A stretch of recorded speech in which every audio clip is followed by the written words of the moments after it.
Hello friends, welcome to IQ ज्ञान। तो आज हम 20 मई का हिंदू न्यूज़पेपर एनालिसिस करेंगे। तो इस वीडियो को आप जरूर लास्ट तक देखिए। आपका जो भी इंपॉर्टेंट न्यूज़ है उसको हमने यहाँ रखा है, बाकी न्यूज़ आपके उतने इंपॉर्टेंट नहीं है। और एडिटोरियल्स को भी हमने इसमें कवर किया है।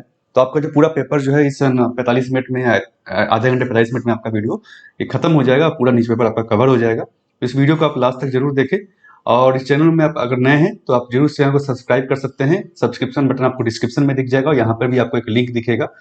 तो सब्सक्राइब करना मत भूलें और सब्सक्राइब करके आप बेल आइकन को जरूर दबाएं। इसके अलावा हमने जो डिस्क्रिप्शन में बहुत सारे वीडियोस का लिंक दिया है जो आपके एग्जाम के लिए काफ़ी इंपॉर्टेंट है, एनसीईआरटीज का हो गया, पॉलिटी का हो गया, इकोनॉमिक्स का हो गया, तो उन वीडियो को भी आप देख सकते हैं। आपकी प्रिपरेशन को वो आसान करेगा और आपको समझ में जो कंसेप्ट है वो अच्छे से आ जाएंगे। आइए फ्रेंड्स, स्टार्ट करते हैं। पहला जो न्यूज़ है, 26 bodies recovered from barge of Mumbai, 49 remained missing. तो ये बेसिकली जो है जो साइक्लोन आया था, साइक्लोन तौते, इसको लेकर के कुछ दो दो बार्ज जो है फंस गए थे मुंबई के कोस्ट के पास में। तो वहां पे कुछ लोग जो फंसे हुए थे उनमें से बहुत सारे लोगों को रिकवर कर लिया गया है। और लेकिन अभी भी 49 जो पर्सन है वो मिसिंग है। तो ये बेसिकली जो है तौकते के बारे में आपको जाना। उसके अलावा कल जो है प्राइम मिनिस्टर ने दौरा किया था आपका गुजरात का और दीव का, और अप्रूव्ड असिस्टेंस ऑफ 1000 करोड़ का असिस्टेंस वहां पर दिया उन्होंने। 2 लाख पर for 3 of those killed due to the cyclone in all affected states. सारे स्टेट, जितने भी स्टेट अफेक्टेड हुए थे, केरला, महाराष्ट्र, आपका कर्नाटका, गोवा, तो वहां पे आपको गवर्नमेंट ने पैकेज भी अनाउंस किया बेसिकली। इसके अलावा एक जो नई न्यूज आ रही है वो उसको हम अभी कवर करेंगे आगे। ये आपका नए साइक्लोन का अंदेशा है in the Bay of Bengal के कोस्ट पे। मई 26 तक आने की आशंका है। अभी इस पे कोई श्योरिटी नहीं है। इसका अगर ये साइक्लोन बनता है तो इसका नाम यास करके होगा, जिसको हम आगे देखेंगे। तो ये तौते के बारे में आप जरूर ना पढ़ सकते हैं, साइक्लोन के बारे में हमारा अलग से वीडियो जिसका मैं लिंक दे दूंगा डिस्क्रिप्शन में। तो ट्रॉपिकल साइक्लोन्स क्या होता है, नेमिंग कैसे होती है, सारी चीजों को आप जरूर उसमें पढ़ें। नेक्स्ट आपका जो आर्टिकल है, कोविड-19 affected should defer shots by 3 months. तो ये गवर्नमेंट ने कल नया रेगुलेशन लेके आई है वैक्सीनेशन को लेकर के कि भाई जो कोविड से इन्फेक्टेड थे और रिकवर हुए हैं तो उनको जो वैक्सीनेशन है वो 3 महीने बाद लेनी चाहिए आफ्टर रिकवरी। और उसके अलावा जो उनका who have been anti SARS monoclonal antibodies और प्लाज्मा थेरेपी जिन्होंने लिया है should also defer vaccination by 3 months. ये गवर्नमेंट लेके आई गाइडलाइन कि भाई अगर आप कोविड से ठीक हुए हैं, पहले आपको कोविड हुआ उसके बाद ठीक हुए, तो आप 3 महीने तक वैक्सीनेशन ना लगाएं। इसके अलावा इन्होंने रिकमेंड किया है कि वैक्सीनेशन सभी को लेने के लिए, इंक्लूडिंग नर्सिंग मदर्स को भी ले सकती हैं। ये बेसिकली जो हमारे यहाँ कमिटी है, नेशनल कमिटी जो इसको मॉनिटर कर रही है, national experts group on vaccine administration for covid, NESVAC, जिन्होंने बेसिकली कितना डोज का डिफरेंस होना चाहिए, कितने दिन का डिफरेंस होना चाहिए कोविशील्ड के बारे में, तो सारा कुछ जो एनालाइज कर रही थी, इन्होंने ये रिकमेंडेशन किया है। इसके अलावा अगर आपने पहला डोज ले लिया था उसके बाद आपको है ना इन्फेक्शन हुआ, तो उसमें भी इन्होंने कहा है कि आपको दूसरे डोज के पहले 3 महीने का गैप रखना चाहिए आपका आफ्टर ठीक होने के बाद। उसके अलावा also an individual could donate blood after 14 days of either receipt of कोविड-19 वैक्सीन और testing RT-PCR negative if suffering from कोविड-19। तो ये दोनों केसेस में आप जो ब्लड डोनेट कर सकते हैं। वैक्सीनेशन अगर आपने कराया है तो उसके बाद 14 दिन के बाद, और या आपको कोविड हुआ था उसके बाद निगेटिव आप जब होते हैं टेस्टिंग के बाद, तो उसको 14 दिन के बाद आप जो ब्लड डोनेशन कर सकते हैं, प्लाज्मा या जो भी कुछ। नेक्स्ट आपका आर्टिकल है, scrap new privacy policy centre tells WhatsApp. तो ये बेसिकली प्राइवेसी पॉलिसी को हम देख रहे हैं, पिछले साल से ये चल रहा है, जनवरी से भी, महीने से। इसमें क्या है बेसिकली, जो गवर्नमेंट ने भी, सुप्रीम कोर्ट इसको देख रही है मैटर को, तो कोर्ट में अपना एफिडेविट फाइल किया है। गवर्नमेंट ने मिनिस्ट्री जो है, ministry of electronics and IT जो इसको देखती है, तो व्हाट्सएप का बेसिकली प्राइवेसी पॉलिसी क्या है, इसमें कुछ इश्यूज जो हैं कि भाई एक तो आप जो है फेसबुक के साथ जो सारा डेटा हम शेयर कर सकते हैं, जबकि ये इंटरमीडिएरी है। तो उसके अलावा मेटा डेटा जो होता है, मेटा डेटा तो क्या हो गया, जैसे कि आपका ब्राउजिंग हिस्ट्री, आपका जो बैटरी है, सारा कुछ जो आपका ट्रांजेक्शन डेटा है वो बेसिकली मेटा डेटा के अंदर आएगा। उसको भी कहा है कि हम शेयर करेंगे। तो ये सब कुछ चीज़ों को लेकर के और डेटा प्रिवेसी लॉ जो है इंडिया में लेकर के, यहाँ मिनिस्ट्री ने, गवर्नमेंट ने कहा कि ये प्राइवेसी पॉलिसी सही नहीं है इंडिया के लिए। आपको उनसे जो है व्हाट्सएप को कहा कि विड्रॉ करने के लिए प्राइवेसी पॉलिसी 2021। इसके अलावा एक और है जो आपको जानने की जरूरत है, वो है BN श्रीकृष्णा कमेटी की रिपोर्ट आई थी डेटा प्राइवेसी को लेकर के।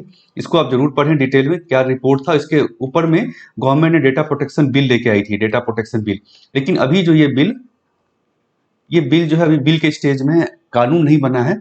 ये अभी जो है कमेटी के पास है, पार्लियामेंट्री कमेटी के पास है। पार्लियामेंट्री कमेटी इसको एनालाइज कर रही है। तो अगर ये कानून बन जाता तो ऑब्वियस सी बात है, एक लीगल वे से आप जो है व्हाट्सएप प्राइवेसी पॉलिसी को डील कर सकते थे, क्योंकि अभी ये बिल के फॉर्म में है। तो इसीलिए अभी जो है गवर्नमेंट जो है इनको लिख रही है कि आप ये डेटा सिक्योरिटी नहीं है, डेटा प्राइवेसी नहीं है, इसको आप बैक कीजिए जब तक कि हमारा एक डिटेल बिल, हमारा डिटेल एक्ट नहीं आता है। तो इसके अलावा एक और इसमें जो इशू है वो है डेटा लोकलाइजेशन का। डेटा लोकलाइजेशन का हमारे कानून हमारा क्या कहता है कि भाई जो है जो भी डेटा है वो इंडिया में स्टोर होना चाहिए, लेकिन यहाँ पे जो डेटा लोकलाइजेशन नहीं है, व्हाट्सएप जो है फेसबुक के साथ शेयर करेगा, जो सर्वर जो है बाहर हो सकता है। तो ये सब कुछ कुछ चीजें हैं व्हाट्सएप प्राइवेसी पॉलिसी को, जिसको आप जरूर थोड़ा डिटेल में पढ़ सकते हैं इस बिल के बारे में, प्रोटेक्शन बिल में क्या क्या प्रोविजन रखा गया है, इस कमिटी का रिकमेंडेशन क्या क्या था, और उसके अलावा जो सुप्रीम कोर्ट ने पहले एक जजमेंट दिया था, पुत्तु स्वामी करके जजमेंट था, उसके बारे में ये थोड़ा पढ़ सकते हैं। तो इन चीजों को पढ़ेंगे तो आपको जो WhatsApp policy, privacy policy, data security, इसके बारे में आपको थोड़ा और जानकारी होगी, और आंसर अगर आता है, कुछ क्वेश्चन आते हैं तो उसको आप डिटेल में आंसर कर पाएंगे। तो इन चीजों को आप जरूर रेफर कर सकते हैं।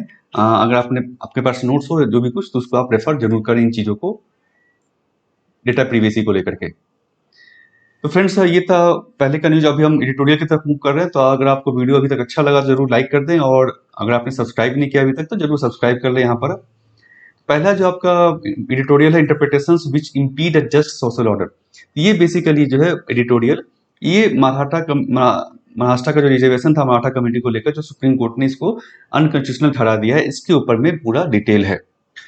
तो इन्होंने बेसिकली 3 फाइंडिंग्स यहाँ कोर्ट ने देखा जजमेंट में। पहला तो मराठा कम्युनिटी जो है सोशली एजुकेशनली बैकवर्ड क्लास नहीं है। जजमेंट जो कोर्ट ने दिया उसका बेसिस क्या था, तो 3 बेसिस था ये उन्होंने जो कोर्ट ने कहा।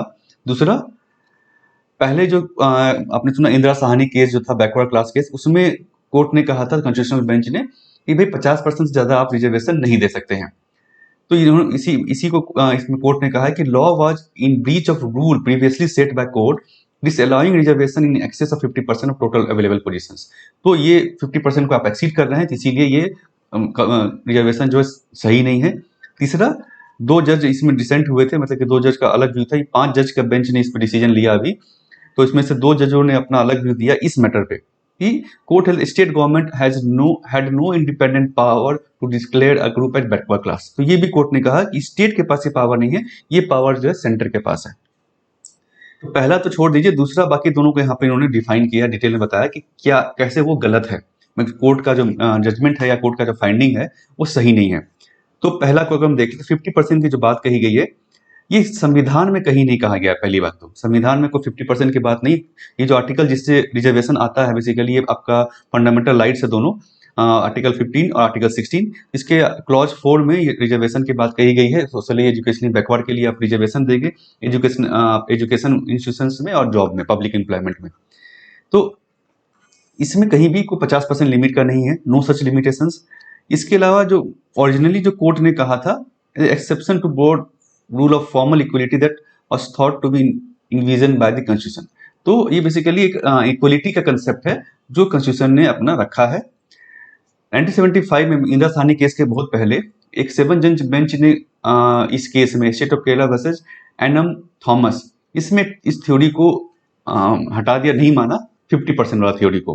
कोर्ट ने कहा कि रिजर्वेशन जो है was inherent in the constitutions basic guarantee of equal treatment. ये कॉन्स्टिट्यूशन के बेसिक चीज में है, बेसिक स्ट्रक्चर में एक तरह से है, इक्वल ट्रीटमेंट मिले, इसका एक तरीका है। And that affirmative actions by the state was compelled by an objective of attaining sustainable substantive equity. तो ये जो कोर्ट सरकार जो एक्शन ले रही है, रिजर्वेशन का काम जो कर रही है, ये बेसिकली उसी चीज को फुलफिल करने का एक तरीका है। तो ये कोर्ट ने कहा कि मतलब 50% ये सब कुछ नहीं है रिजर्वेशन बेसिकली, और रिजर्वेशन जो प्रोग्राम है ये इसका इक्वल ट्रीटमेंट देने का एक जरिया है ये उसके। लेकिन कोर्ट जब 9 जज बेंच जो इंदिरा साहनी केस था, it sustained a paradox. The majority in the bench ruled on the one hand that N.M. Thomas was correct in seeking reservation as embedded in constitutional vision of substantial equality and on the other hand, तो ये paradox हो गया। Court ने एक तो reservation को accept किया, but क्या कहा कि 50% ही हम रिजर्वेशन देंगे, bearing exceptional circumstances was harmful. तो ये 50% जो आपने कैप कर दिया वो एक तरह से आपका विजन जो है, आप वो जो इक्वलिटी का विजन है उसको आप रोक रहे हैं कहीं ना कहीं। तो ये बेसिकली एक पैराडॉक्स जो है इस जजमेंट में आया, जिसको कि आज भी आप देखते हैं बहुत बार जो है जब भी रिजर्वेशन का रूल आता है कुछ भी, तो इसमें इंदिरा साहनी केस के बारे में जिक्र होता है। इसको आप जरूर ध्यान रखें, 50% का है। तो no basis in constitutional text is written. तो ये मैथमेटिकल जो फॉर्मूला आपने लगाया 50% का, इसका कोई कॉन्स्टिट्यूशनल बेसिस तो है नहीं।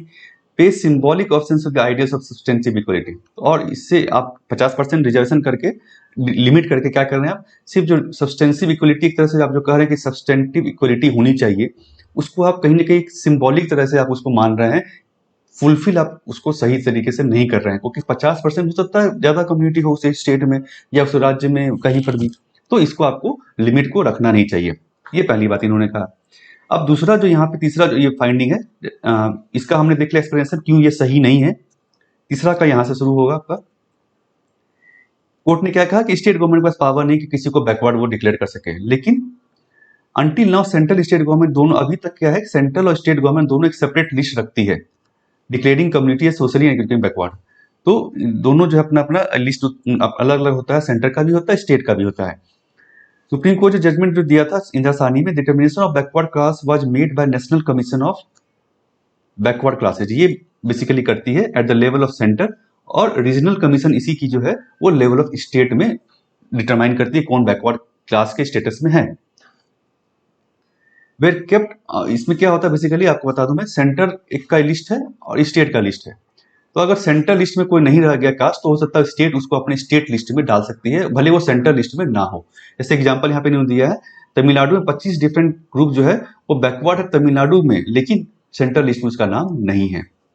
तो इनको रिजर्वेशन कहाँ मिलेगा, स्टेट गवर्नमेंट के अंदर जो पोस्ट उन्होंने रख रखा है उसमें रिजर्वेशन मिलेगा। स्टेट लिस्ट के लोग जो हैं, सेंट्रल लिस्ट के लोग जो है तो उनको सेंट्रल गवर्नमेंट का जो पोजीशन है, मान लीजिए यूपीएससी का जैसे आप एग्जाम देते हैं उसमें जो ओबीसी कैटेगरी है उसमें उन कास्ट को मिलेगा अगर वो सेंट्रल लिस्ट में है। तो अगर स्टेट लिस्ट में सिर्फ है, सेंट्रल लिस्ट में नहीं है, तो उनको स्टेट के जो पोस्ट है उसमें रिजर्वेशन मिलेगा। ये बेसिकली डिफरेंसेज है। ऐसा नहीं कि स्टेट के पास पावर नहीं, स्टेट के पास भी पावर है बैकवर्ड डिवीजन, बैकवर्ड डिक्लेयर करने का। स्टेट की ऑटोनॉमी को आप बेसिकली चैलेंज कर रहे हैं। शेड्यूल कास्ट और शेड्यूल ट्राइब्स का लिस्ट का बात करें तो उसमें अलग चीज है, उसमें सिर्फ सेंटर के पास पावर है। The power to prepare them vested solely with Indian government. तो ये इसमें अलग है, इसको आप मिक्स मत करें। शेड्यूल कास्ट शेड्यूल ट्राइब्स में अलग है, उसमें सिर्फ सेंटर के पास पावर है, सही बात है। लेकिन बैकवर्ड क्लास के केस में स्टेट के पास भी पावर है, स्टेट भी इसको डिक्लेयर कर सकती है। इसके अलावा जो पिछले 2 साल पहले 2018 में एक अमेंडमेंट आया था, कॉन्स्टिट्यूशनल अमेंडमेंट, जिसमें national commission of backward class को कॉन्स्टिट्यूशनल स्टेटस दिया गया था। अभी तक क्या था, एक स्टैट्यूटरी बॉडी थी ये, इसको कॉन्स्टिट्यूशनल स्टेटस दिया गया, संविधान में इसको जगह दिया गया। इसके साथ आर्टिकल 342A आया। तो जो कोर्ट का कहा जा रहा है, कोर्ट क्यों ऐसा कह रही है कि स्टेट के पास पावर नहीं है, तो इस अमेंडमेंट के बाद कहा गया कि प्रेसिडेंट ऑफ इंडिया में after consultation with state government notify groups of person within such a state who are deemed to be socially educationally backward.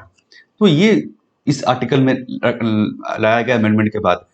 Any such central list the clause clarified could only be altered by parliament. तो यहाँ पे central list बता दिया गया। तो court का कहना है कि कोर्ट ने इसी चीज को आधार मानकर कहा कि भाई सेंटर के पास ही पावर है, प्रेसिडेंट के पास पावर, स्टेट के पास पावर नहीं है। ये कोर्ट का मानना है, इसको इंटरप्रिटेशन कोर्ट ने किया। तो एक आर्टिकल का इंटरप्रिटेशन अलग तरह से हो सकता है, लेकिन यहाँ पे सेंट्रल लिस्ट की बात कह गई। तो सेंट्रल लिस्ट के केस में प्रेसिडेंट के पास पावर है, पार्लियामेंट के पास पावर उसको चेंज करने का। स्टेट लिस्ट के केस में ऐसा नहीं है, ये कोर्ट को देखना चाहिए था। Added and socially educationally backward classes were defined as such backward class deem to be, इतना ही आर्टिकल 342।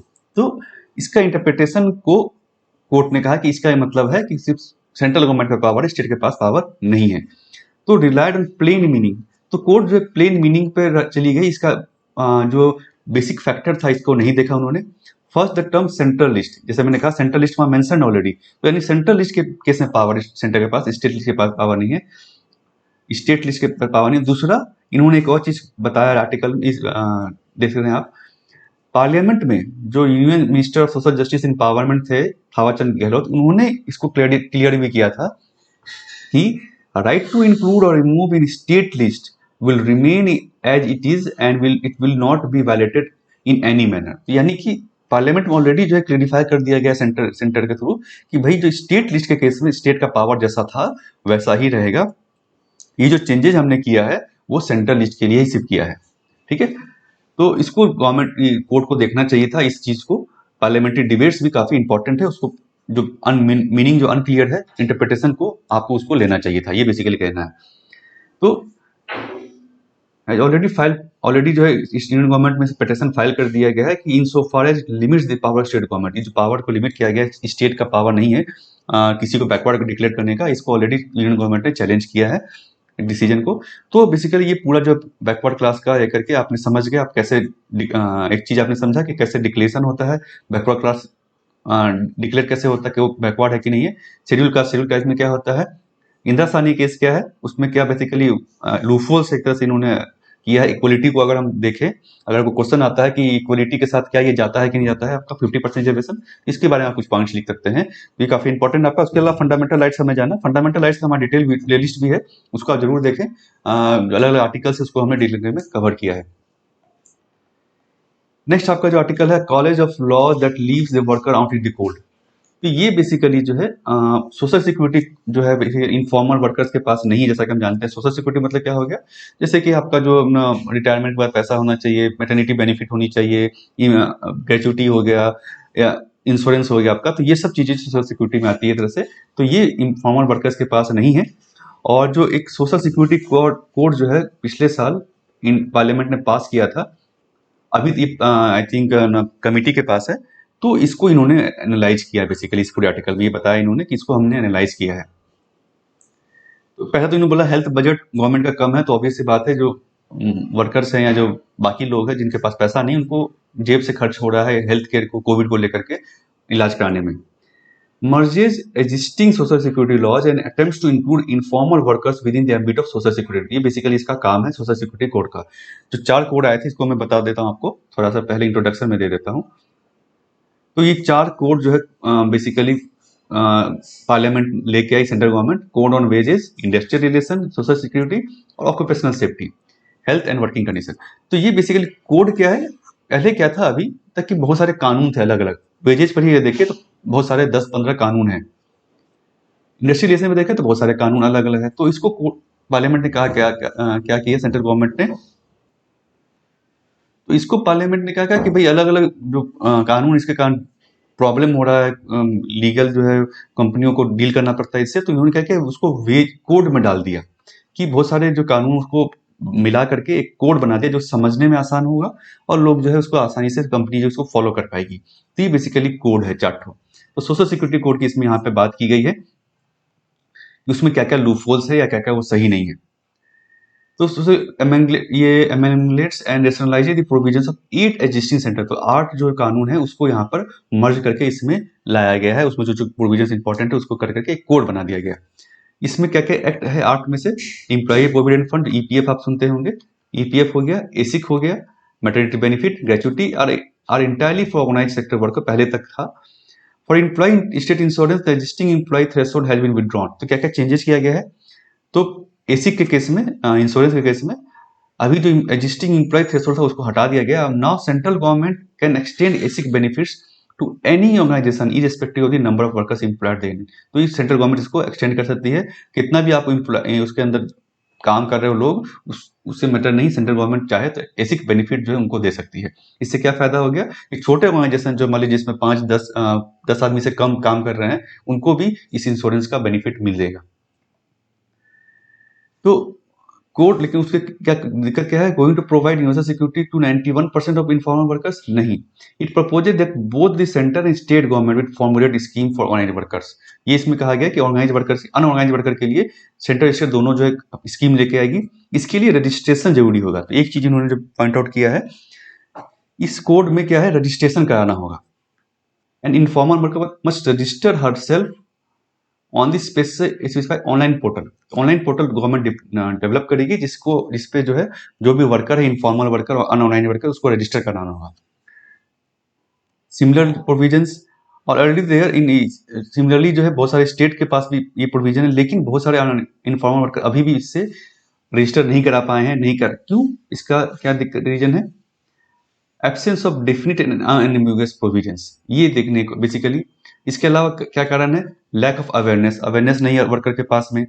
ऑनलाइन रजिस्ट्रेशन जो चैलेंज है, क्योंकि डिजिटल लिटरेसी, आपको कंप्यूटर चलाने आना चाहिए और कनेक्टिविटी होनी चाहिए। मान लिया आप गाँव में रह रहे हैं, कहाँ पर रह रहे हैं, वहाँ पे कनेक्टिविटी होनी चाहिए। ये सब चीज़ों के कारण रजिस्ट्रेशन नहीं हो रहा है। इसके अलावा जो आपको डॉक्यूमेंट देना है इन्फॉर्मल वर्कर को, डॉक्यूमेंट आपको अपलोड करना होगा, डॉक्यूमेंट देना होगा, सबमिट करना होगा, वो डॉक्यूमेंट नहीं है उनके पास, क्योंकि बहुत सारे जो इन्फॉर्मल वर्कर से फुट लूज है, मतलब ये घूमते रहते हैं इधर उधर। ये कभी यहाँ काम किया, कभी वहाँ काम किया, तो उनके पास जो प्रूफ ऑफ लिवलीहुड या इनकम डिटेल्स नहीं होता है वो बार, तो वो रिक्वायरमेंट जो है फुलफिल नहीं कर पा रहे हैं, जिसके कारण रजिस्ट्रेशन पॉसिबल नहीं है। तो ये कंसर्न आप कर सकते हैं सोशल सिक्योरिटी कोड में क्या दिक्कत है। दूसरा यहाँ पे ये कंसर्न है कि जो कानून है अनएम्बिगुअस, सॉरी एम्बिगुअस है, डिफिनिट कानून नहीं है। ये दूसरा आपका हो गया। ऑनलाइन ऑनलाइन रजिस्ट्रेशन में इसको आप डिफाइन कर सकते हैं यहाँ पर। अब बात आते हैं, क्योंकि बहुत सारे ऑनलाइन वर्कर जो है वो अलग अलग इंटर स्टेट मूवमेंट होता है उनका, कहीं रहते कहीं और थे, काम करने कहीं जाते हैं, तो इसमें इंटर स्टेट अरेंजमेंट और कॉपरेशन बहुत जरूरी है, जो कि कोड में ऐसा कुछ बताया नहीं है। तो ये तीसरा इसमें लूप होल है। ये बेसिकली बता रहा हूँ सोशल सिक्योरिटी कोड में क्या क्या कमियां हैं। ठीक है, अब आते हैं की बेनिफिट्स, कौन कौन से बेनिफिट्स होनी चाहिए और कौन कौन से बेनिफिट्स दिया गया है। मैटरनिटी बेनिफिट, ये नॉट बीन मेड यूनिवर्सल, ये अभी तक क्या है, limited to establishment employing 10 workers और मोर, तो जिसमें 10 से ज्यादा वर्कर्स है उसी में इस बेनिफिट को दिया जा सकता है। और इस्टेब्लिशमेंट जो है does not include unorganised sector, तो ये मैटरनिटी बेनिफिट से आप वंचित रहेगा, इसको आपको करना है। इम्प्लॉय प्रोविडेंट ईपीएफ की बात करें तो अभी भी ये जो है उसी कंपनी या इस्टेब्लिशमेंट में लागू होगा टू विच 20 और मोर एम्प्लॉय यहाँ पे काम कर रहे हैं। तो ये भी एक लिमिट आपने कर दिया, 20 से कम एम्प्लॉय कहीं काम कर रहे हैं तो वहां पर ये एप्लीकेबल नहीं होगा। ग्रेचुटी की पेमेंट की बात करें किया जाएगा, every shop and establishment in which 10 or more work employees are employed or were employed on any day of the preceding 12 months, तो ये इसमें यहाँ पे भी आपने लिमिट कर दिया 10 का। तो ये बेसिकली जो है कुछ बेनिफिट्स को अभी और भी एक्सपेंड करने की जरूरत है। ईपीएफ एसी का तो इन्होंने कर दिया एक्सपेंशन कि किसी भी है ना उसमें एम्प्लॉय नंबर ऑफ एम्प्लॉय का लिमिट नहीं होगा, बाकी में भी लिमिट है। तो इसके बारे में थोड़ा सा हम और जान लेते हैं, सोशल सिक्योरिटी कोड क्या था। तो एसी का जैसे हमने कहा इंश्योरेंस जो है वो सारे ऑल 740 डिस्ट्रिक्ट्स में इसको एप्लीकेबल कर दिया गया, ये अच्छी चीज है।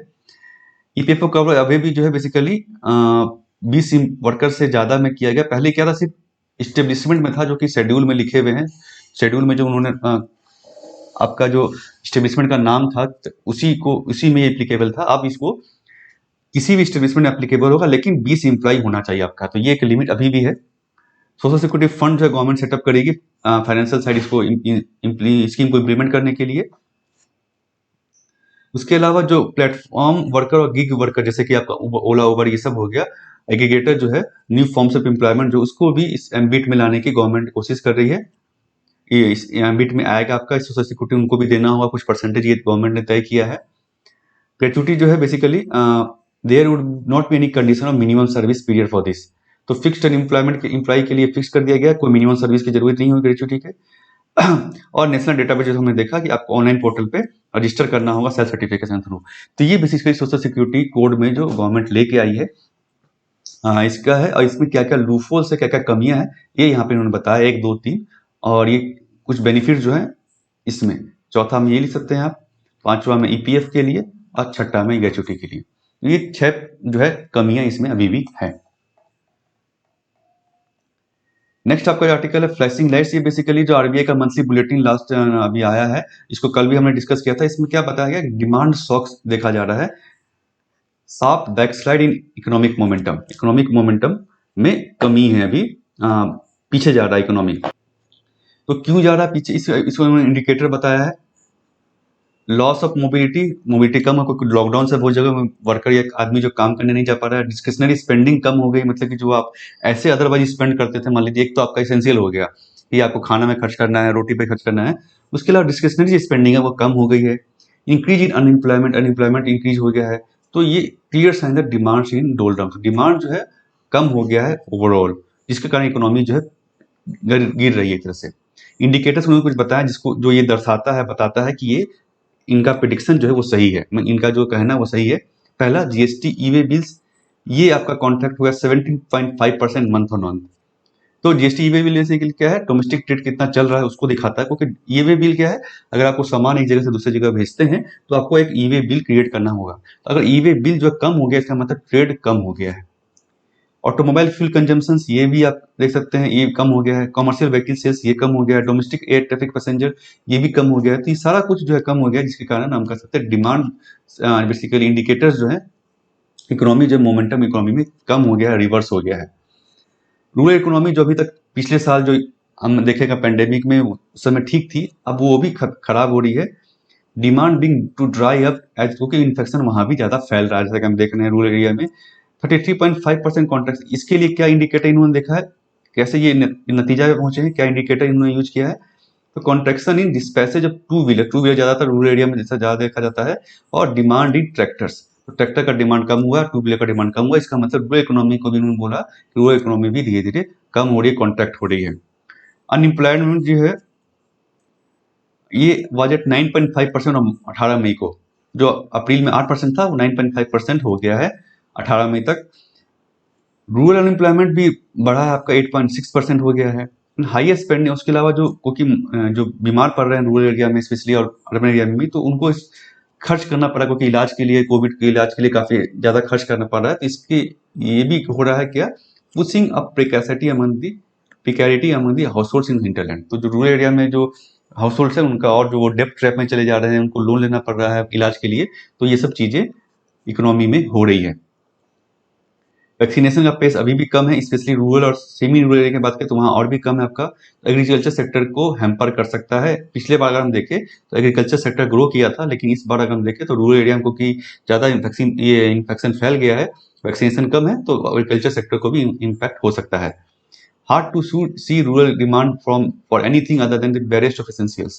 तो जिसमें मैंने कहा कि बेरेस्ट एसेंशियल सामान ही वहाँ बिक रहे हैं, जैसे फूड मेडिसिन हो गया, बाकी सामान का ग्रोथ होना, डिमांड को ग्रो करना बहुत ही मुश्किल है अभी।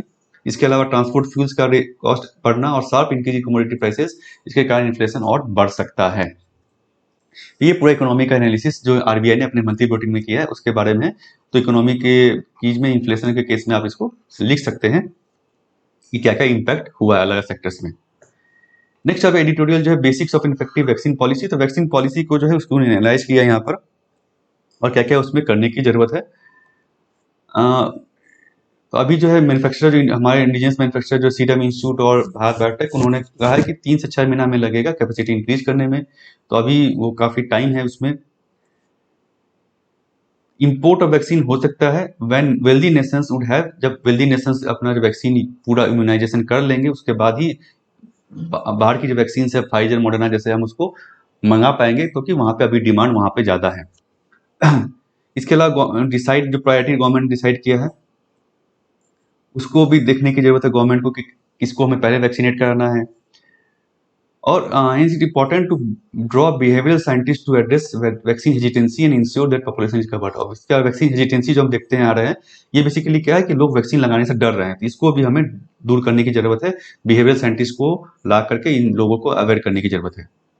नेक्स्ट इन्होंने बात किया कि किसको हमें पहले वैक्सीनेट कराना चाहिए, क्या वनरेबल पॉपुलेशन उसको वैक्सीनेट करा, या जो ऐसा पॉपुलेशन जो इकोनॉमी को कंट्रीब्यूट करे, जैसे 18 साल से ऊपर जो है। तो एक mix wealthy countries with small population went with the first option, कि पहले उन्होंने वनरेबल को किया। लेकिन हमारे यहाँ क्या है, vaccine policy carefully because breaking the chain of transmission is not an option currently. तो चेन ऑफ ट्रांसमिशन को तो हम रोक नहीं सकते हैं, क्योंकि आप लॉकडाउन अगर लगाएंगे भी तो स्प्रेड को आप रोक सकते हैं, थोड़ा दिन तक स्लो कर सकते हैं, लेकिन वो लॉकडाउन जैसे ही हटेगा तो वो फिर से वायरस सरफेस करेगा। तो ये बेसिकली गवर्नमेंट के पास चॉइस है, इथिकल ह्यूमन चॉइस, कि किसको वैक्सीनेट पहले कराया जाए, वनरेबल को या फिर कॉम्बिनेशन ऑफ एल्डरली और वर्किंग पॉपुलेशन को करना चाहिए। इसके अलावा जो गवर्नमेंट ने कर दिया, मार्केट फोर्सेस को छोड़ दिया वैक्सीनेशन को, कि आप जो दाम तय करें और प्रोक्योर करें, स्टेट गवर्नमेंट अपना प्रोक्योरमेंट करे, प्राइवेट हॉस्पिटल अपना प्रोक्योरमेंट करें, ये सही नहीं है, एथिकल भी नहीं है, ना ही प्रैक्टिकल है। Though with resources to get vaccine, जो रिसोर्सेज इनके पास है, पैसा देकर वैक्सीनेट कर सकते हैं, वो अभी से बात है। एबिलिटी टू प्रोटेक्ट देम, उनके पास एबिलिटी भी है प्रोटेक्ट करने का, वो घर में भी रह सकते हैं। लेकिन जो माइग्रेंट वर्कर है, जो डेली वेजेज है, उनके पास वो फैसिलिटी नहीं है, उनको डेली काम पे जाना पड़ता है, तो उनके लिए ये चॉइस नहीं है। उसके अलावा किसको वैक्सीन पहले हो ये भी इसको इस चीज़ से आप डिसाइड नहीं कर पा रहे हैं। In civil society where life saving source is in short supply, जैसे कि हमारे केस मान लीजिए वैक्सीन शॉर्ट सप्लाई में है, तो government must take it upon itself to enhance supply और formulate a policy to allocate resources. ये गवर्नमेंट के ऊपर होना चाहिए कि भाई उसको सप्लाई को बढ़ाए और जो है एक पॉलिसी बनाए, जो रिसोर्स कम सप्लाई में है उसको हम कैसे एलोकेट करें। ये बेसिकली एज को लेकर के और डिमांड सप्लाई को लेकर के इन्होंने बताया वैक्सीन पॉलिसी का। नेक्स्ट आपका एडिटोरियल जो एक था in India Pakistan trade relation, ये basically India Pakistan trade relation जैसे हम जानते हैं कि अभी रुका हुआ है। वहाँ की कमेटी ने कहा था कि शुगर कॉटन और कॉटन यार्न को हम स्टार्ट करें, लेकिन वो स्टार्ट नहीं हो पाया। पहले इंडिया ने जो पुलवामा अटैक हुआ उसके बाद उन्होंने इंडिया ने अभी ट्रेड क्लोज किया, उसके बाद कस्टम ड्यूटी हाइक कर दिया था। बाद में पाकिस्तान ने जो इंडिया ने अपना जम्मू कश्मीर में ऑटोनॉमी हटा ली, उसके बाद पाकिस्तान ने बायलैटरल ट्रेड स्टॉप कर दिया। तो यहाँ बेसिकली उसका कुछ है नहीं ज़्यादा इंपॉर्टेंस आर्टिकल में। जैसे कि उन्होंने एग्जाम्पल दिया 1974 1965 के वॉर के बाद भी जो 9 साल तक ट्रेड नहीं था, तो धीरे धीरे कैसे स्टार्ट हुआ। तो 1974 में उन्होंने स्टार्ट किया कि इसकी इसेंशियल्स में ही हम ट्रेड करना स्टार्ट करेंगे। उसके बाद पॉजिटिव लिस्ट आई, पॉजिटिव लिस्ट मतलब उन कैटेगरी लिस्ट में कुछ सामान रखा गया जिस पर हम ट्रेड करेंगे, कस्टम ड्यूटी कम होगी। तो यही इन्होंने सजेशन दिया यहाँ पर कि गवर्नमेंट को, हमें दोनों सरकार को, क्योंकि बहुत सारे एक्सपोर्ट और इंडस्ट्री हैम्पर हो रही है, तो रेस्ट्रिक्टिव बेसिकली हमें जो पॉजिटिव लिस्ट से स्टार्ट करना चाहिए ट्रेड, और धीरे धीरे हम नॉर्मलाइजेशन पे जा सकते हैं। इसके लिए बिजनेस चैनल्स और बाकी जो चैम्बर ऑफ कॉमर्स इनको भी लॉबी करनी चाहिए, बेसिकली पुश करना चाहिए ताकि ट्रेड जो है स्टार्ट हो सके। तो ज़्यादा कुछ इंपॉर्टेंट नहीं है, कैसे हम स्टार्ट कर सकते हैं, तो वही पॉजिटिव लिस्ट से हम स्टार्ट कर सकते हैं जैसा कि हमने पहले किया था। ठीक है, नेक्स्ट आपका आर्टिकल जो ओवर स्टेपिंग द नॉर्म, ये बेसिकली जो है वेस्ट बंगाल में जो एमएचए ने डिसाइड किया कि भाई जितने बीजेपी एमएलए हैं उनको प्रोटेक्शन दिया जाएगा, बेसिकली एक्सक्रेडिट सिक्योरिटी दी जाएगी सेंट्रल फोर्सेस के द्वारा। जिसको इन्होंने कंसर्न बताया कि सही नहीं है। बेसिकली जब डिसीजन होता है सिक्योरिटी थ्रेट का कि किसको थ्रेट है और किसको सेंट्रल सिक्योरिटी दी जानी चाहिए, एक कमिटी जो इसमें डिसाइड करती है, जिसमें होते हैं आपके मिनिस्ट्री के ऑफिसर्स, एमएचए के ऑफिसर्स होते हैं, आईबी का, इंटेलिजेंस ब्यूरो के, दिल्ली पुलिस के, और सीनियर ऑफिसर्स ऑफ जो सेंट्रल आर्म फोर्सेज हैं, सीआईएसएफ है, सीआरपीएफ है, आईटीबीपी, एनर्जी, इंटर, ये सब मिलकर के कमिटी बनती है और कमिटी जो डिसाइड करती है कि इस पर्सन को कितना थ्रेट है और उसको सिक्योरिटी किस कैटेगरी की दी जानी चाहिए। इंटेलिजेंस ब्यूरो जो है प्रिपेयर करता है list of person on threat और डिग्री ऑफ थ्रेट, कितना थ्रेट है उनको, उस हिसाब से उनको सिक्योरिटी का कैटेगरी दिया जाएगा। और कमिटी उसके बाद डिसाइड करती है कि फोर्सेस कितना डिप्लॉय करना है, आपको कहाँ पे डिप्लॉय करना है, सारा कुछ।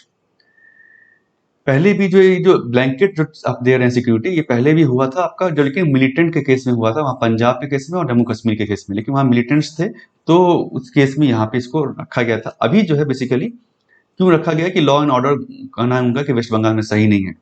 Law and order state subject है, तो वेस्ट बंगाल को भी बेसिकली ड्यूटी है कि प्रोटेक्ट करने का।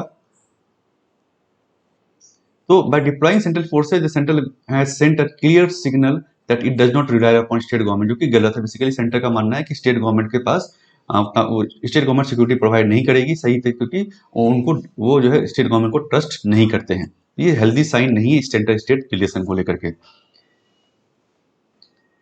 इतने, उसके अलावा एक और जो कंसर्न किया है कि फोर्सेज जो है आपको काफी फोर्सेज जिसमें आप इंगेज कर रहे हैं प्रोटेक्टेड पर्सन को देने के लिए सेंट्रल फोर्सेज, तो बाकी जो फोर्सेज है वो कम पड़ जाती है बाकी चीजों के लिए। अगर हम कर देखें नेशनलाइट वैल्यू हो गया, इंटरनल सिक्योरिटी के लिए वो कम पड़ जा रही है। उसके अलावा क्या कर सकते, constant deployment of CRPF personal protection of duties impact the training schedule, उनका ट्रेनिंग शेड्यूल को भी इंपैक्ट करता है। तीसरा ये आपका हो गया। दूसरा ये हो गया आपका, पहला पहला क्या है, ये आप जो सेंटर स्टेट रिलेशन खराब हो रहा है। दूसरा है आपका जो है बहुत सारे फोर्सेज को आपने एंगेज कर लिया इस ड्यूटी में।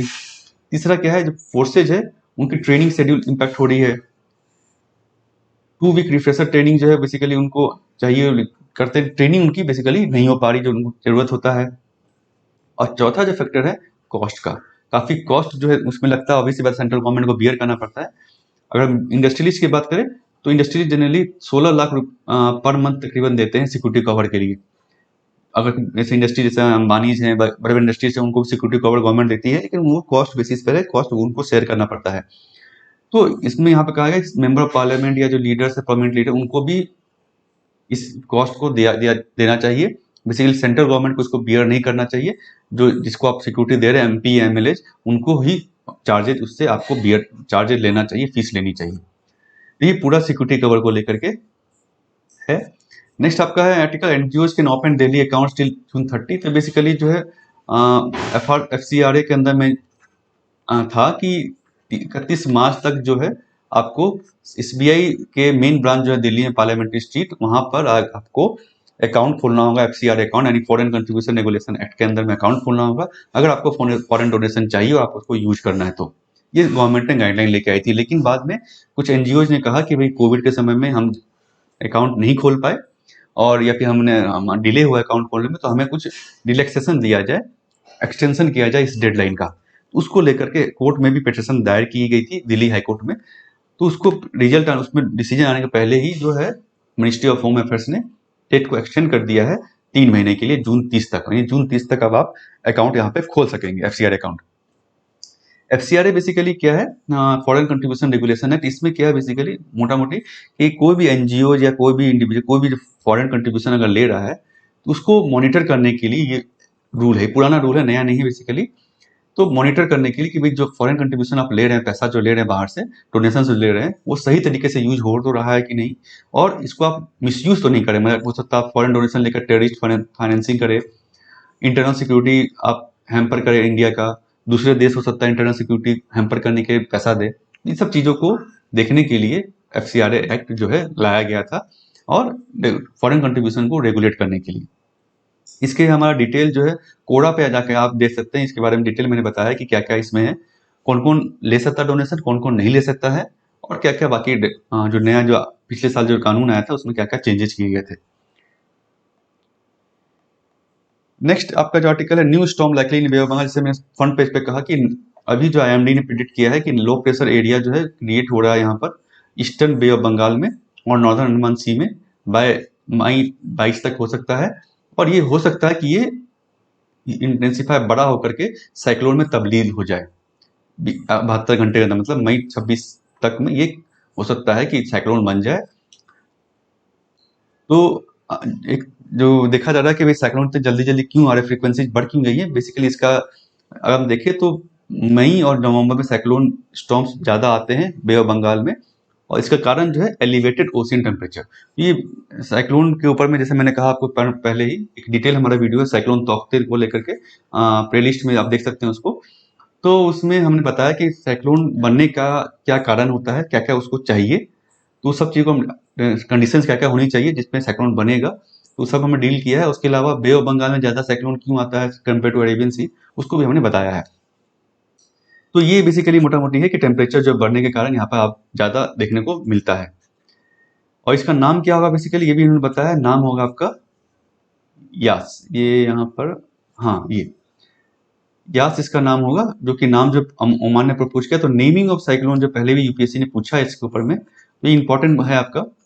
इसको भी हमने बताया कि कैसे नेमिंग होता है, उस वीडियो में आप देख सकते हैं नेमिंग ऑफ साइक्लोन कैसे होता है, साइक्लोन का नाम कैसे पड़ता है। जैसे अभी हमने देखा तौकते पड़ा, अगला साइक्लोन का नाम यास होगा, तो ये कैसे होता है ये इसका भी हमने बताया है। नेक्स्ट आपका है 6 UNESCO heritage sites added in India. तो बेसिकली टेंटेटिव लिस्ट में यूनेस्को ने एक्सेप्ट किया अपना 6 इंडियन साइट्स को वर्ल्ड हेरिटेज साइट के लिस्ट में।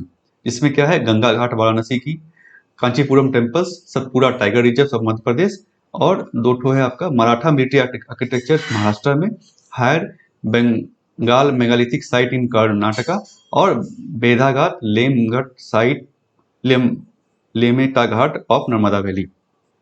इनको टेंटेटिव लिस्ट में डाला गया है और इसके बाद फाइनल नॉमिनेशन जो होगा बाद में होगा। ठीक है, तो यूनेस्को साइट्स बेसिकली क्या होता है, world heritage site. Basically UNESCO जो है कुछ इंपॉर्टेंट साइट्स जो है कल्चरल साइट्स हो गया, नेचुरल साइट्स होगा, उसको वर्ल्ड हेरिटेज साइट्स के लिस्ट में लाता है, हैविंग कल्चरल, हिस्टोरिकल, साइंटिफिक और अदर फॉर्म ऑफ सिग्निफिकेंस। को सिग्निफिकेंस है उसका, उसको हमें प्रोटेक्ट करना है। कारण क्या है इसके लिए, इसको देश को प्रोटेक्ट करके रखना है, इसको खराब होने नहीं देना है। Unique in some respect of geographically or historical identifying places having special cultural or physical significance। ये बेसिकली इसका क्राइटेरिया होता है, तरह से उसमें कुछ स्पेशल सिग्निफिकेंस होना चाहिए, कंजर्वेशन आपको करना है।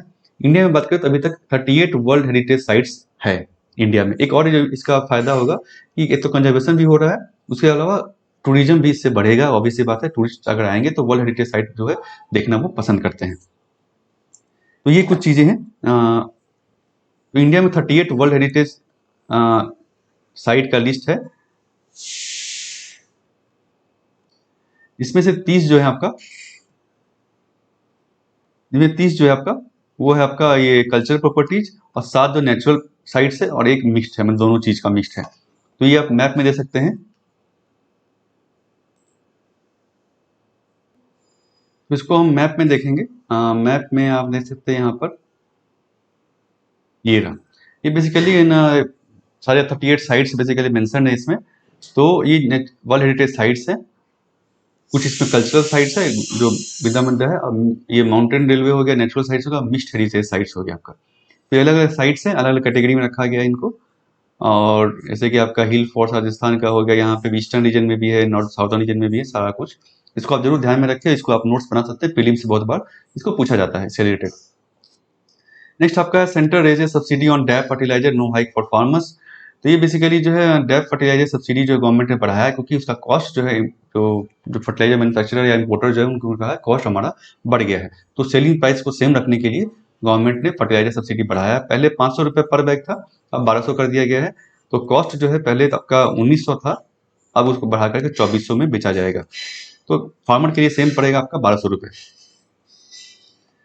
तो फर्टिलाइजर सब्सिडी होती कैसे, ये आप थोड़ा समझ लें।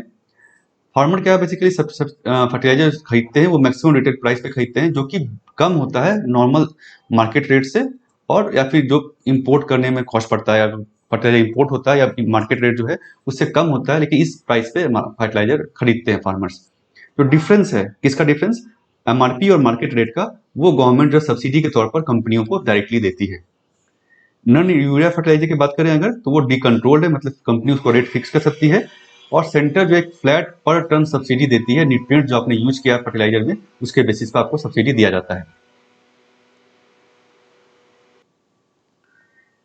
उसके अलावा अगर बात करें तो 18 से 2018 से क्या किया गवर्नमेंट ने कि डायरेक्ट बेनिफिट ट्रांसफर स्टार्ट कर दिया। इसमें क्या है, सब्सिडी पेमेंट कंपनियों को मिलती है जब सेल्स एक्चुअल होता है। तो जब आप एक्चुअली जो है फर्टिलाइजर बेच देते हैं कंज्यूमर को, फार्मर को, उसके बाद आपको ये पैसा मिलता है। इसके लिए क्या किया गवर्नमेंट ने कि जो भी रिटेलर है जो फर्टिलाइजर बेच रहा है, वहां पे as a point of sale machine, एक मशीन होगा जो कि गवर्नमेंट का पोर्टल है ई उर्वरक डीबीटी पोर्टल, उससे लिंक रहेगा। तो जो भी सब्सिडाइज फर्टिलाइजर खरीदने जाएगा फार्मर, उसको अपना आधार कार्ड देना होगा, किसान क्रेडिट कार्ड देना होगा, और उस बेसिस पर गवर्नमेंट को पता चल जाएगा कि आपने किसको बेचा है ये, और आपने बेच दिया है, उसके बाद आपको फर्टिलाइजर का जो सब्सिडी है वो मिल जाएगा। अपॉन सेल गेटिंग रजिस्टर हो जाएगा सेल, फिर कंपनी क्लेम है सब्सिडी, और जो कि गवर्नमेंट बेसिकली वीकली बेसिस पर पेमेंट कर देती है डायरेक्टली कंपनीज को। ये बेसिकली फर्टिलाइजर सब्सिडी को लेकर के है, बहुत बार पूछा जाता है इससे। तो कैसे होता है, कैसे काम करता है, इसको आप समझ सकते हैं। नेक्स्ट आपका Rajasthan government declares mucormycosis as epidemic. तो ये जो ब्लैक फंगस डिजीज, इसको गवर्नमेंट ने, राजस्थान ने एपिडेमिक डिक्लेयर कर दिया है। तो ये आर्टिकल मैंने इसलिए रखा है कि एपिडेमिक्स मतलब क्या होता है, इससे क्या फायदा है या नुकसान है। इससे क्या होगा, एक नोटिफाइबल डिजीज हो गया। अब क्या है, जितने भी हेल्थ फैसिलिटीज है, जो भी हॉस्पिटल्स या हेल्थ फैसिलिटीज जो इसका इलाज कर रहे हैं या जिनके पास ये केसेज आता है, उनको रिपोर्ट करना होगा केसेस को स्टेट को, कि भाई हमारे यहाँ इतने केसेज आए हैं, इस दिन आए हैं, इतना इलाज चल रहा है, या जो भी कुछ। इसके अलावा इंटीग्रेटेड एंड कोऑर्डिनेटेड ट्रीटमेंट होगा, मतलब कि गवर्नमेंट जो बोलेगी कि भाई आपको ये डिजीज, ये वैक्सीन चाहिए, या ये मेडिसिन जो है, वो सारा कुछ गवर्नमेंट बताएगी, देगी, और ट्रीटमेंट जो है वो सही तरीके से ट्रीटमेंट हो पाएगा। तो ये हर स्टेट में होता है आपका एपिडेमिक एक्ट, तो उसके अंदर में इन्होंने इसको बताया है। माइक्रोमोकोसिस को हमने ऑलरेडी डील किया है। बेसिकली ये ब्लैक फंगस डिजीज है। ये तो क्या होता है, इम्यूनिटी कम होने के कारण, फंगस के कारण ये डिजीज होता है। ये डिजीज, इसमें बेसिकली देखा जाता है कि मेंटल आपका जो सिम्टम्स है, बेसिकली जॉ में पेन होना, आई में रैसेज होना, बेसिकली आई में पेन होना, विजन भी जा सकता है। तो ये सब चीजें इसमें देखने को मिलती है। नेक्स्ट आपका आर्टिकल है US to work with COVAX to allocate 80 million vaccine doses. तो यूएस के पास जो वैक्सीन डोजेज है एक्स्ट्रा, वो अभी बेसिकली वो दूसरे देशों को भेजेगी, लेकिन उसके लिए किसको क्या भेजना है, किस देश को हम कितना वैक्सीन दें, उसके लिए इन्होंने कहा यूएसए ने कि हम कोवैक्स प्रोग्राम के अंदर में जाएंगे, उनको डिसाइड करने के लिए कि भाई किस वैक्सीन, कितना वैक्सीन हमें किस देश को भेजना चाहिए। कोवैक्स जो फैसिलिटी है, ये बेसिकली हमने पहले भी डील किया है इसको। ये जो है एक्सेस टू कोविड-19 टूल एक्सेलरेटर एक स्टार्ट हुआ था, लॉन्च किया गया था पिछले साल अप्रैल 2020 में डब्ल्यूएचओ ने, और साथ में यूरोप और फ्रांस के साथ मिल करके। ये क्या था बेसिकली, ये कोलैबोरेशन किया गया था कि accelerate development production equitable access to कोविड-19 टेस्ट ट्रीटमेंट एंड वैक्सीन। तो कोविड-19 से लेकर टेस्ट किट बढ़ाना, ट्रीटमेंट जो मेडिसिन चाहिए और वैक्सीन, इसको कैसे हम बढ़ाएं और सारे सभी को इक्विटेबल एक्सेस हो। बहुत सारे देश है जैसे कि जो गरीब है, बिलो डेवलप्ड है, उनको भी कैसे ये सब चीज़ें मुहैया कराया जाए, क्योंकि ये ग्लोबल लेवल पेंडेमिक था, इसके लिए कोलैबोरेशन इन्होंने किया। To ensure people in all corners of the world will get COVID-19 vaccines once they are available regardless of wealth। तो जिसके पास कम पैसा भी, मान लीजिए कोई गरीब देश भी है, उनको वैक्सीन मिल सके।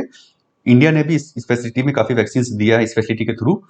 तो ये बेसिकली इसका मेन एम था आपका।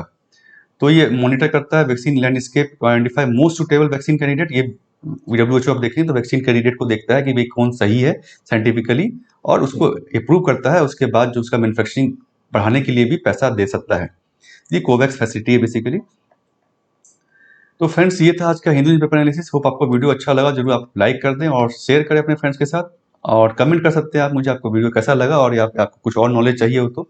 और सब्सक्राइब करना मत भूलिए इस चैनल को। सब्सक्राइब करके आप बेल नोटिफिकेशन दबाएं, और डिस्क्रिप्शन में जाकर के आप बाकी वीडियोज़ का लिंक दिया हमने, उसको आप जरूर देखें। Thank you friends.